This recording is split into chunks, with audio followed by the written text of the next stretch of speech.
and then ano sa tingin mo next? Dad, O Marco? Dad, please help me. Tulungan mo naman makalabas si Vanessa. Pwede bang tawagan si Judge Matias o kaya si General Catalan? Kuya, influence peddling yung gusto mong mangyari. It's unethical. Hindi dapat ginagamit ang connections para sa isang criminal case. Lexi, hindi nga siya kriminal. But that's what all criminals say, na inosente sila. Sorry na lang sa asawa mo, kuya.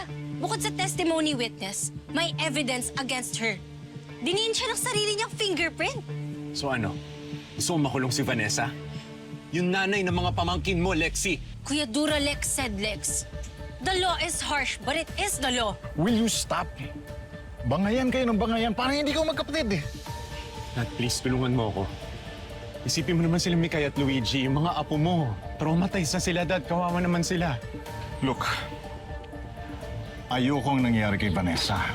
His family has been too much scandals. So what kung maskandalo tayo?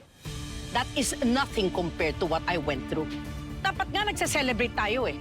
Dahil finally, nakulong na yung kriminal na Vanessa yan. Can you stop calling my wife a criminal? But she is. Criminal siya. And I do not need a judge to tell me that. How dare you call my wife a criminal? Di ba nga nasa Biblia na dapat alam mo din, he who is clean shall cast the first stone. Kung maka-judge ka, akala mo, ang linis-linis mo? Walis ka na! Naulo ka? Sa ganyan tigang ang nanay mo. Dahil sa tatay mo walang kwenta at babayero. Ako nga nagpapasaya sa nanay mo eh. Dapat magpasalamat ka pa sa akin. Sino tumatawa? Mga lalaki mo na naman. Oo, Brad. Ako ang nagpapaligaya dyan sa mama mo. Dinadala ko siya sa langit. Baka nakakalimutan mong panluloko mo kay Daddy. Naghiya ka? Hi.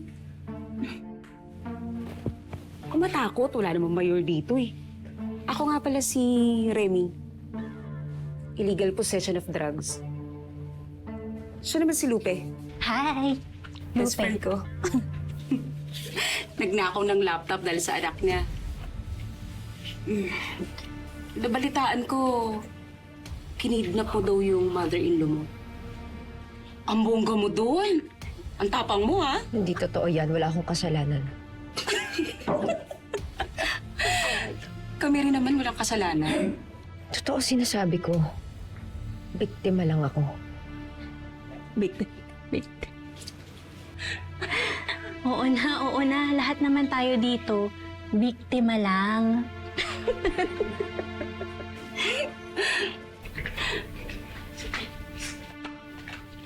Panganiban, may bisita ka.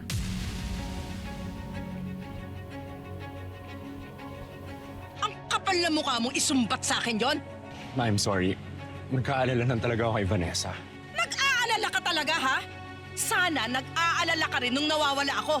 Kung hindi pa nangulit ito si Lexi, akalain yung lahat na sumama ako kay Bruce? Samantalang araw-araw ako tinotorture ng demonyong yon. Tama na! Tama na!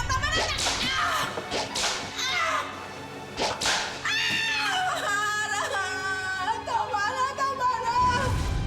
Ma! Yung puso mo! Wala akong pakialam.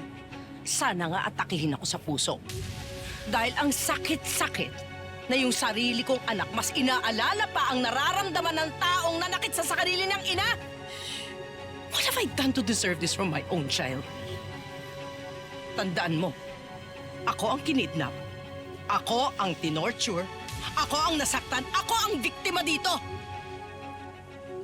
Sylvia, intindihin mo na lang. Asawa pa rin ni Marcos Vanessa.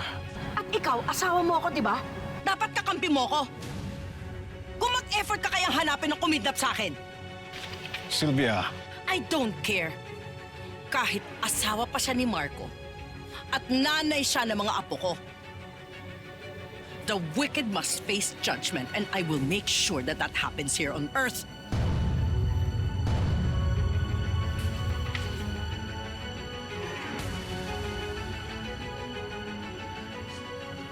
Ate, kamusta ka?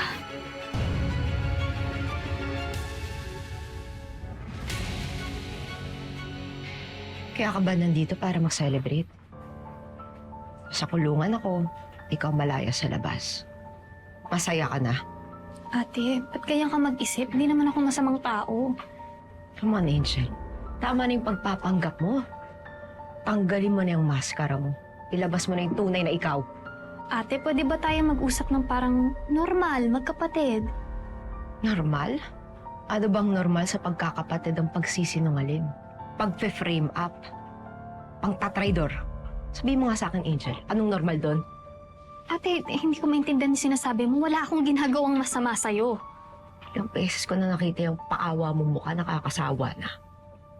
Kung wala kang importanteng sasabihin, umalis ka na. Pumunta ako rito para patawarin ka. Tama ba yung narinig ko? Ako papatawarin mo. Salamat Ako pa pala may kasalanan. Kapal talaga ng pagmumukha mo, Angel! Oo, ate. Ikaw ang may kasalanan kung bakit tayo nasira. Naging mabuti ako sa'yo. Pinagsilbihan kita, pinagtanggol kita. Ate, buong buhay ko binigay ko sa'yo dahil mahal kita. Hindi ganyan magmahal. Ano pa bang dapat kong gawin, ha? Ano pa bang dapat kong gawin para tanggapin mo ako, ate? Para mahalin mo ako? Hindi ko matatanggap at mamahalin ang isang katulad mo. Tulad ko na ano? Ha? This is pointless. Ate, diretsuhin mo nga ako.